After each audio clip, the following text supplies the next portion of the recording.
Face cream ഉപയോഗിച്ചിട്ട് മുഖത്ത് തേക്കുന്ന ഫെയർനെസ് ക്രീം ഉപയോഗിച്ചിട്ട് കിഡ്നിക്ക് പ്രശ്നം വന്ന 8 പേഷ്യൻസ് ഉണ്ട് ഇപ്പോൾ നമ്മുടെ ഇവിടെ. അപ്പോൾ ഫേസ് ക്രീം യൂസ് ചെയ്താൽ ഇപ്പൊ നമ്മളെപ്പോൾ എല്ലാവരും ക്രീം യൂസ് ചെയ്യുന്നത്, ഈ ക്രീം യൂസ് ചെയ്താൽ എങ്ങനെയാണ് കിഡ്നി അഫക്ട് ചെയ്യുന്നത്? ഈ ക്രീമിനുള്ളിലുള്ള കണ്ടന്റ്സ് ഇതൊന്നും റെഗുലേറ്റഡ് അല്ലല്ലോ.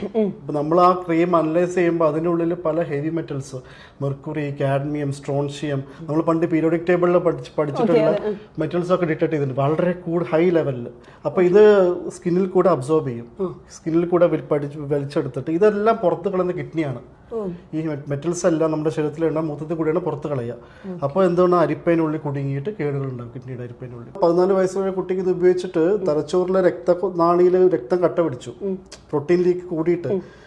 ചിലപ്പം ഈ സാധാരണ ഈ കിഡ്നിയുടെ അരിപ്പകളെ ബാധിച്ച് പ്രോട്ടീൻ ലീക്ക് ചെയ്തുണ്ടാവുന്ന അസുഖമാണ് നെഫ്രോട്ടിക് സിൻഡ്രോം എന്ന് പറയും. ആ അസുഖമാണ് നമ്മൾ ഏറ്റവും അധികം കാണുന്നത് ഇവിടെ ബാധിച്ചിട്ട്. അപ്പോൾ ആ കുട്ടി ഉപയോഗിച്ചുകൊണ്ടേയിരുന്നു ആ ക്രീം. അസുഖം കണ്ടുപിടിച്ചതിന് ശേഷവും ആ കുട്ടിയുടെ തലച്ചോറിൽ രക്തനാളത്തിൽ